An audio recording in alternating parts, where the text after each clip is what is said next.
tilla rangroqdek ko'rdinglarmi? I ham bitta qorasi ham bor. Bu tandirimizni dastavka qilib olib kelganmiz. Rohat tarafga hozir mana bunaqa tilla rangida zakaz qilganlar. Assalomu alaykum. Aka yaxshimisiz? Assalomu alaykum. Aka yaxshimisiz? Naborlari bilan olib keldik. Hozir tushuntirib bermoqchimiz. Tandirimizning o'z ko'rinishi mana bunaqa rangidan oldilar. Mana sizlarga yaqinroqdan ko'rsatib beraman. Bu tilla rangroqdek ko'rdinglarmi? I ham bitta qorasi ham bor. Bu tandirimizdan hozir tushuntirib beryapti mana. Gazdan ishlatib bo'ladi. Gaz ishlatmoqchi bo'lsangiz mana yo'ldan qilamiz. Yo'llarga gaz chiqadi 15 ta turba. Mana bu yerda.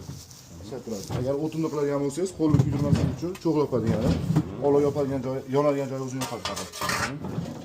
I tortmasdan. O'tinni qilsangiz, uni so'ramay ishga tushadi. Go'shtni bor, krestga. Mana krestga oldin go'sht ilib qo'ygan qilib ko'rsatdim. Boylab ilib pishirsa bo'ladi-ku go'shtlarni-chi. Tandir go'shtlar qo'yib pishirsangiz bo'ladi bunda. Mana bunda barbekyu steklarni pishirib olsangiz bo'ladi. Qalashnoga qo'yib tagiga shu qolgan qilib.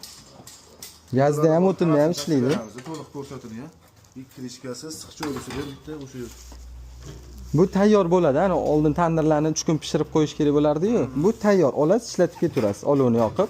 Birinchi marta ishlatish kerak bo'lganda videolari bor, tashlab beramiz uni ham. Issiq cho'li qo'ygan nozi aka. Ichini tozalash uchun qo'ygan nozi, sonsun noziga issiq cho'lisi. Dastavkasi O'zbekiston bo'yicha bor. Kerak bo'lsa, aytaverasizlar, balonlari bor, joyini o'zgartirib ishlatsanglar bo'ladi. Narxini bilmoqchi bo'lsangiz, shunda kommentga o'tib, plyus qoldirib yuborasizlar, narxini yozib yuboramiz. Sog' bo'linglar, salomat bo'linglar. Okey, rahmat sizlarga ham.